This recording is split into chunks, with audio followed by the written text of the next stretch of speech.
Okay, so let me get the microphone here.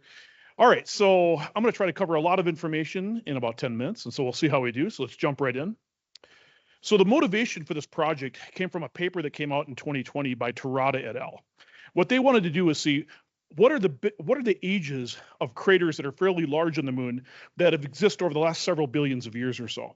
So what they did is they looked at these craters and they counted small craters on top of them, superposed craters, and then they applied a chronology to see what ages they would get.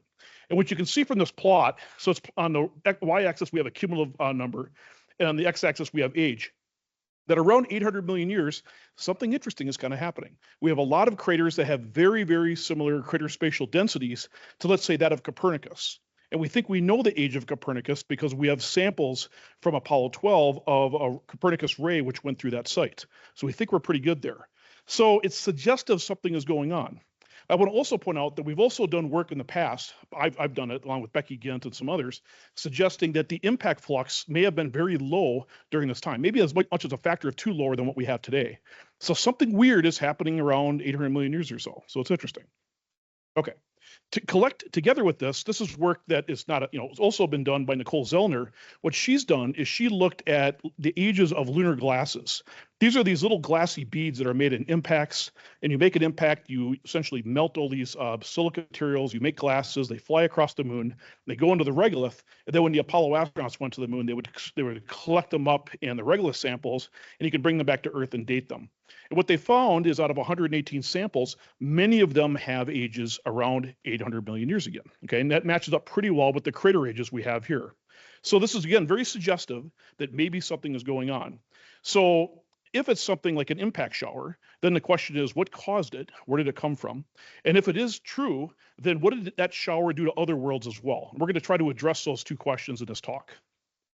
Okay, so to talk about asteroid or showers, I have to talk about impacts in the asteroid belt and what are called asteroid families. So you're going to have to indulge me in where I talk about asteroids for a little while. That's just the way it goes. So I know it's a moon audience. Sorry.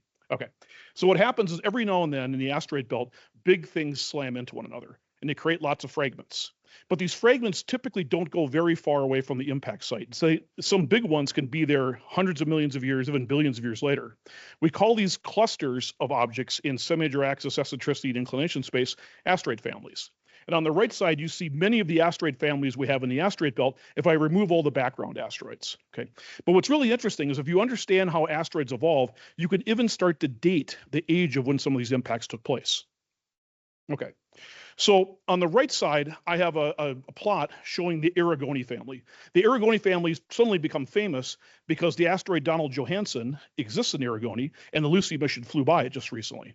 So what you're looking at is the family in semi-major axis, and then the y-axis is what we call absolute magnitude. That's sort of a proxy for size. Okay, so at the bottom of the plot, you have very large objects. At the top of the plot, you have small objects. And you can see how it kind of makes a V shape. Well, that V shape is produced by something called the Yarkovsky effect. When asteroids heat up in the sunlight, they get hot, and then eventually they re-radiate that energy as infrared photons. And that can cause a small thrust, and the thrust depends on the spin axis of the body. There's a related effect called YORP, which controls, by the same kinds of effects, what the spin axis of the bodies are. So you put those two together, and what you find is some parts of the family move outward away from the sun, and some move inward towards the sun. Okay, and we can use these kinds of models to date things. So on the left side, I'm showing a model of what happens as the yellow objects evolve out from the family. We're tracking how many objects are in these curved linear bins you see here in green. And eventually, when we get a nice fit, we can say that's how old the family is. So our prediction is the Aragoni family is, the order of about 170 million years old here or so. Okay. Okay. Now, there's one more thing I have to tell you about asteroid showers. So there are many families in the asteroid belt, but many of them are in poor positions to deliver a lot of things to the Earth or Moon fairly quickly. Some of them are in the middle of, very far from escape hatches. Some of them in the outer asteroid belts. They can't do very much. But every once in a great while, you get a big impact that happens very close to an escape hatch, or in this case, a resonance. In particular, I'm talking about the 3-to-1 medium motion resonance with Jupiter in this case. So I'm going to be focusing on a breakup. It's called the Eulalia family, or the Eulalia parent body breaking up. This object disrupted, we think, very close to a 3-to-1 resonance.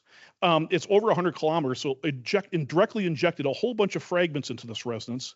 And then afterwards, a lot of things started to evolve in by the Yarkovsky effect. So you get both these effects that contribute to an asteroid shower. Okay. So here's what the family looks like on the left. That's the Eulalia family. And you notice it has the same V shape, but the right side is missing. The right side is completely gone because the resonance is so close. So a lot of material is gone from there. Okay. As we use the same kind of models I just showed you to get the age. And our estimate is the age of the family is probably somewhere between about 800 and 900 million years ago. So it's ideal to be able to reproduce some of these craters we see on the moon from the work by Terada et al. So that's the first part. Okay. The next part is how much stuff gets out. So we used a model to dynamically test what happens to 2-kilometer body, 3-kilometer body, 4-kilometer bodies. And you can see what happens is that you get this big spike of material that escapes the asteroid belt. And that's, again, from things directly injected into the resonance. And then we get this long tail of things coming out. But after about 100 million years, 150 million years, most of the action is gone. And you've got out most of the mass you're going to get before you sort of fade back to the background or so. Okay. So if I had more time in this talk, I would tell you how we had to reconstruct the size distribution for the Eulalia family, but it's just too much for this talk. So I'm just going to say we had to worry about observational biases, what the colors and albedos were for the family, how it collisionally evolved, and we tried to do the best job we could. It was not easy work. So in the end, we came up with an estimate for what hit the moon, folding in all these things together with dynamics. And that's the blue curves you see there. So that's how many impacts we get on the moon from the Eulalia family. And the red show about 7 craters that are younger than about 860 million years old. And so you can see on the left side, the fit's not bad. Okay, we're a little bit low for the largest impacts, but that just means if you're below 1, that means there's a certain probability that those events happen. So to deal with that, we created a Monte Carlo code to see, to try to account for those statistics. And that's what you see on the right side. So we find is that the blue curve shows the median number of impacts we get from the Eulalia family, and the red shows what the observations are. And we match within about 1 sigma. And that's actually, given all the things we had to do in this model, is not too bad. So that's suggestive that maybe this model can work. Okay. So if this is right, we can now take the same model and apply it to the Earth and Venus and Mars and see what happens. And so we see on the Earth is that the largest impact, according to our model, that hits is about 8 kilometers in size. So that's a little bit smaller, but on the same ballpark as what would make a Chicxulub size impact. Okay. And in fact, given statistics, there's a certain probability that even something larger than 8 kilometers hit. And then we also have the order of like 5-kilometer objects that hit. And those would make, let's say, a crater as big as Papagai or Manicouagan. So craters that are almost 100 kilometers in size. For Mars, the biggest thing that hits is about 4.5 kilometers or so. And there's a number of smaller things that hit as well. Okay, so the question is, well, that's great, all these things hit, but is there anything going on? Like, what does this mean for the Earth? Well, one thing that's been bothering me for a long time is this work that's been there's a bunch of papers that suggest all sorts of interesting things, but this one in particular sort of catches my eye. This is work by Andy Knoll. He's one of the experts in dealing with this time period on the history of the Earth. And I'm going to read a quote from him just to make sure I get this accurate. What he says is that both fossils and molecular biomarkers show evidence of a dramatic increase in the abundance, diversity, environmental distribution of marine eukaryotes beginning about 800 million years ago. And so the question is, why would impacts be involved with a diversification event? Well, in the past, there's been other events that happen during asteroid breakups, and they think it's the delivery of reduced phosphorus. Phosphorus is a catalyst for diversity, and if you could deliver a lot of this in the form of big asteroids or even small little impactors that come in, you can actually potentially change a lot in the history of diversity of the Earth. So this is very suggestive it's at the same time. Okay. For Mars, we don't have life or anything else we can fool around, but there's still an interesting data set to have some fun with. So Stuart Robinson, our office, back in 2011, published a paper where he looked at the ages of calderas on Mars. And he did this by counting superposed craters. And I show a plot of all the distribution of the calderas. And what he finds is there's an interesting concentration around 800 million years ago, exactly when this impact spike may have been happening.